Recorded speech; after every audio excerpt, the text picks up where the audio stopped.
everybody, it's Felisa, and this is going to be an entry into Spotlight Sunday. This is going to focus on two children who went missing in 2001, Diamond and Tionda Bradley.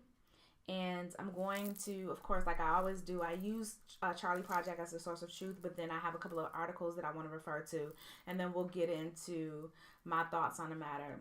Not like my thoughts really matter a whole lot, but I would like to kind of discuss it and digest it. I've been aware of this case for a very long time. Like I said, I definitely spent a lot of time online, have definitely spent a lot of time on the Charlie Project, and I want to say that this is how this particular case came to my awareness.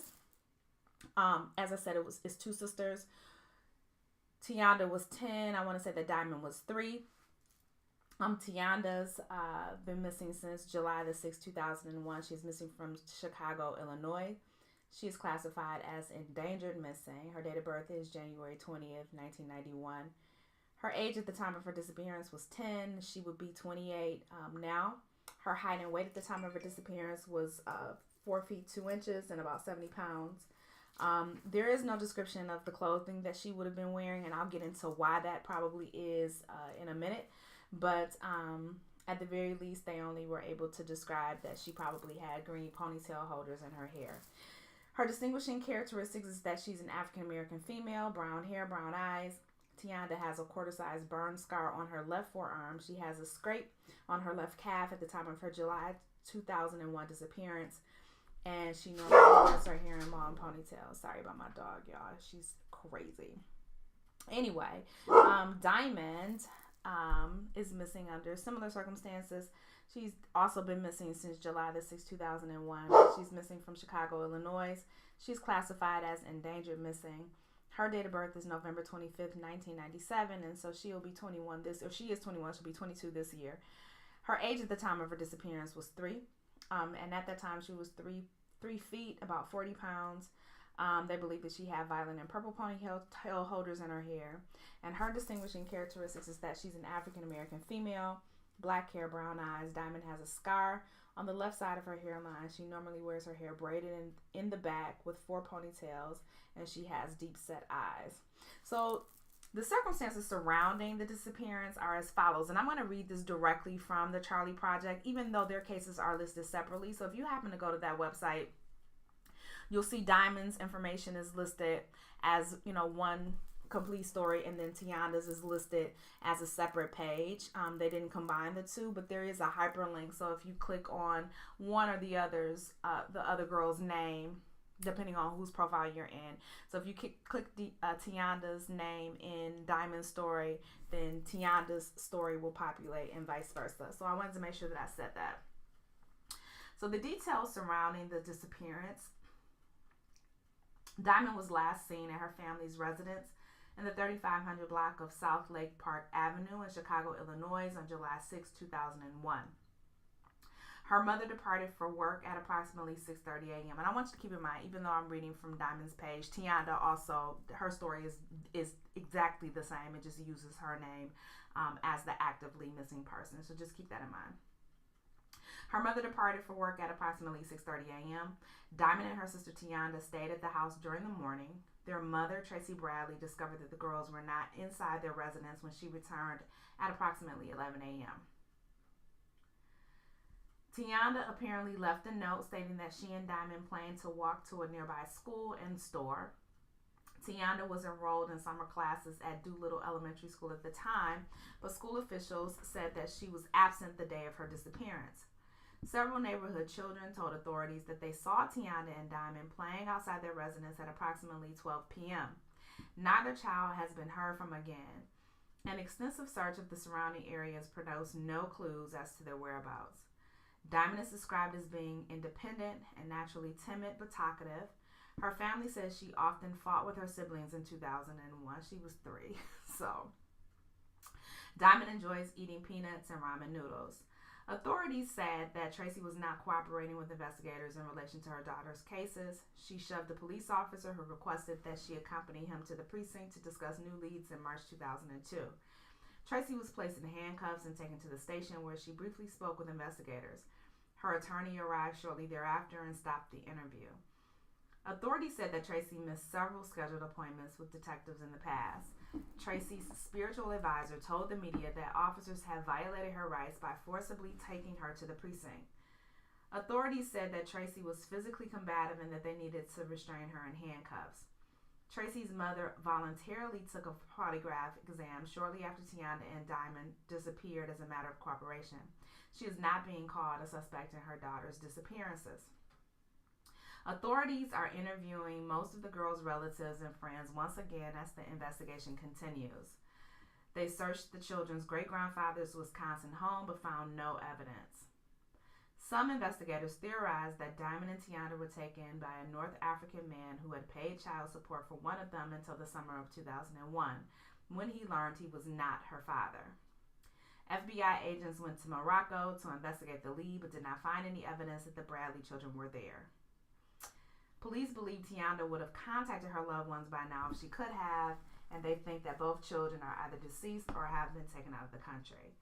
The Bradley sisters' cases remain unsolved. So I want to go back to a couple of things. So I have no value judgment for the children being left alone. I don't know the circumstances under which they would have been left alone. I'm very loath to disparage any mother, particularly a single mother who is trying to do the best that she can do.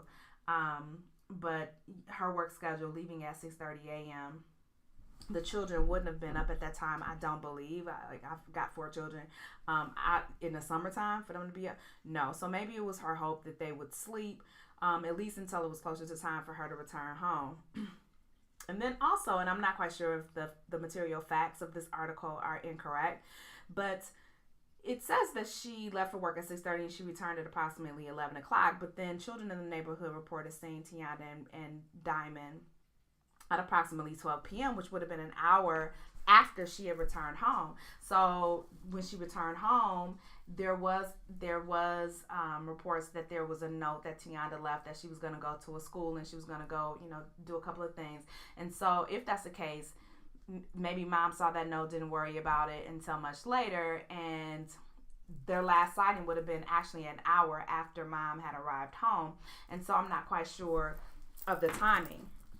There was also relatives, I believe that they were relatives, who, when they were interviewed and they saw the note that Tionda supposedly left, they thought that she did not leave that note. Apparently there was some struggles that Tionda had with her writing style and her ability to write. And so these certain relatives did not feel like she would have improved that much to write this particular note. And comparatively speaking, it didn't seem to be her style and the way that she would have communicated, although there was no conclusive evidence either way for whether or not this note was authentically written by Tionda. And then there was also another report that I had seen or heard that Tionda actually had left a voicemail for her mother. And the voicemail basically was saying that George was at the door and wanted the children to go with him to go pick up a cake. This happened to be, I believe, her sister's birthday or a close relative's birthday, and so they were all going to celebrate later. And so this gentleman showed up at the house and was basically like, hey, we're going to go pick up a cake, get some decorations or whatnot for this individual. And so Tionda was calling her mother to make sure that it was okay, but her mother didn't pick up and it went to voicemail. This voicemail has mysteriously disappeared. It's been a while, but it got erased somehow, and so no one was able to really hear it, but those that heard it seemed to verify the contents. And the individual that she mentioned was named George. There were 2 Georges that were known to the family at that particular time, and there was one in particular who I believe that he was the building superintendent or something like that. He was a friend of the family. And so Tionda would have been comfortable in going with him. And that's important to note because Tionda, for all intents and purposes and for all reports, was described as very reserved and very shy around people that she did not know. As a matter of fact, she was really, kind of standoffish if she didn't really know you all that well. So for her to not only call her mother and not only express a desire to go with this person, seeking approval to go with this person, indicated to those involved and those close to the family that this was someone that she felt very comfortable with and in fact wanted to go run this errand with. There's no real evidence to suggest that they left with this person, that they actually went to go run the errand, because Tionda's note didn't say that. She was calling for permission. She didn't get it. So it seems like she would have been, a pretty obedient child and someone who would not have made that decision on her own to say, yeah, I'm going to go and do this. Mom didn't answer. It seems from all published accounts and all reports of her and her temperament and her personality that if she didn't get the permission that she was looking for, that she would have not gone. Now, of course, there's always the chance that once she made the phone call and once she acted like she didn't want to go, that this man just decided that he was going to take them. But that doesn't solve the riddle of the idea that Tionda and Diamond were seen on the playground and around and about at noon. So there's definitely a timing issue as it pertains to that. Then there's also the thought that if she was going to go to the school, what in the world was she going to do with Diamond? Because remember, she was babysitting and Diamond wasn't going to be able to go to this school program. This was for Tionda's age. And so since she had this 3-year-old, what was she planning on doing with this baby? Maybe she didn't have that foresight. Maybe she didn't have that thought process. She's like, okay, I want to go to the school. So I'm just going to take my sister with me. But if that is the case, why didn't she ever get there? And why does no one have any type of remembrance about her and Diamond going to this program? She was reported absent that day, so she never made it. I believe that I read that the school program was not that far from the house. So what did they do in that time? And what time did they actually leave? And how much time lapsed between the time that they actually left the house and the time that the children reported seeing them out and about? Is it possible that there was an incorrect time, that they thought it was later than what it was, that it was actually earlier? Which gives another issue. Like, if it was actually earlier and they saw them, then that means that they didn't go with this person, even though Tionda placed this phone call, and so they were just kind of hanging outside. So was this a case of abduction? Were they convinced to get into a vehicle somehow? Did someone coerce them to come with them, walk them out because nobody saw anything? So this case is really and truly baffling. And the idea that